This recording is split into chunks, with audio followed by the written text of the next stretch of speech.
Hi friends, welcome to బిన్వి mum recipes. ఈరోజు మన ఛానల్లో నవరాత్రుల్లో చేసే ప్రసాదాలలో ఆఖరి రోజు 10వ రోజు చేసే ప్రసాదం చిత్రాన్నం ఎలా చేయాలో చూద్దామండి. ఈ చిత్రాన్నాన్ని చిటికెలో రెడీ చేసుకోవచ్చు, కానీ దీని రుచి మాత్రం చాలా అంటే చాలా బాగుంటుందండి. అయితే ఆ ప్రాసెస్ ఎలాగో చూసేద్దాం రండి.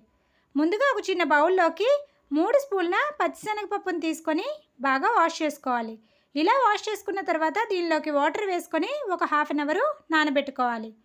ఇప్పుడు స్టవ్ పైన ఒక కడాయిని పెట్టుకొని 1 కప్పు రైస్ని యాడ్ చేసుకోవాలి. ఈ విధంగా రైస్ని లో ఫ్లేమ్లో ఫ్రై చేసుకోవాలి. రైస్ని ఇలా ఫ్రై చేసుకొని చిత్రాన్నం చేయడం వల్ల చిత్రాన్నం రుచి అనేది చాలా బాగుంటుంది. చూసారు కదండి, వీడియోలో చూపించినట్టుగా రైస్ అనేది ఈ విధంగా తెల్లగా అయిన తర్వాత స్టవ్ ఆఫ్ చేసుకోవాలి. ఇప్పుడు ఈ రైస్ని కుక్కర్లోకి తీసుకోవాలి.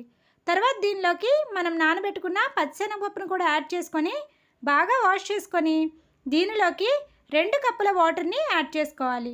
అలాగే 1 పావు స్పూను సాల్ట్ని కూడా వేసుకొని కుక్కర్కి మూత పెట్టుకొని స్టవ్ పైన పెట్టుకొని హై ఫ్లేమ్లో 2 విజిల్స్ వచ్చిన తర్వాత ఫ్లేమ్ని లో ఫ్లేమ్లో పెట్టుకొని ఒక 5 మినిట్స్ కుక్ చేసుకుంటే రైస్ అలాగే పప్పు అనేది మనకి చక్కగా కుక్ అయిపోతుంది.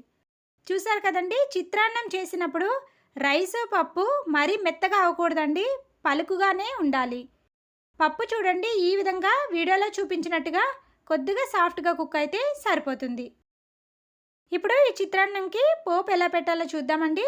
స్టవ్ పైన ప్యాన్ పెట్టుకొని 1 స్పూన్ ఆయిల్ వేసుకొని వేడి చేసుకోవాలి. తర్వాత దీనిలోకి ఒక హాఫ్ స్పూన్ జీలకర్ర, హాఫ్ స్పూన్ ఆవాలు, 1 స్పూన్ మినప్పప్పు, కొద్దిగా కరివేపాకు, పావు స్పూన్ ఇంగువ, ఒక 2 ఎండుమిర్చిని వేసుకొని ఫ్రై చేసుకోవాలి. పోపు ఈ విధంగా వేగుతున్నప్పుడు దీనిలోకి 1 పావు స్పూను మిరియాలని కూడా యాడ్ చేసుకోవాలి.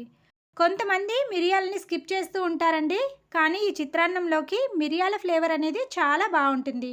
ఒకవేళ మిరియాల ఫ్లేవర్ నచ్చదు అనుకునే వాళ్ళైతే చిన్న ముక్కలుగా కట్ చేసుకున్న కొన్ని పచ్చిమిర్చిని ఈ స్టేజ్లో యాడ్ చేసుకోండి.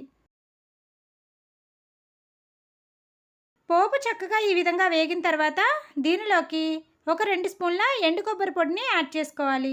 ఎండు కొబ్బరి పొడి లేకుంటే దీనిలోకి సన్నగా గ్రేట్ చేసుకున్న కొద్దిగా పచ్చి కొబ్బరినైనా యాడ్ చేసుకొని ఫ్రై చేసుకోవచ్చు. చూసారు కదండి, కొబ్బరి పొడి వేసిన తర్వాత 1 నిమిషం మాత్రమే ఫ్రై చేసుకోవాలి. ఇలా ఫ్రై అయిన తర్వాత దీనిలోకి మనం ముందుగా కుక్ చేసుకున్న రైసు అలాగే పప్పుని యాడ్ చేసుకోవాలి.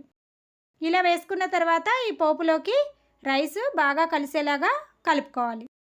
అంతే అండి, చిటికెలో తయారయ్యే ప్రసాదం చిత్రాన్నం రెడీ. తప్పకుండా మీరు కూడా ఈ నవరాత్రుల్లో ఇలా సింపుల్గా ట్రై చేసేయండి. అంతే అండి, నవరాత్రుల్లో చేసే అన్ని ప్రసాదాలు కూడా చూశారు కదండి. ఇలాంటి మరెన్నో interesting and tasty healthy recipes మన ఛానల్లో ఇంకా మరెన్నో వస్తాయి.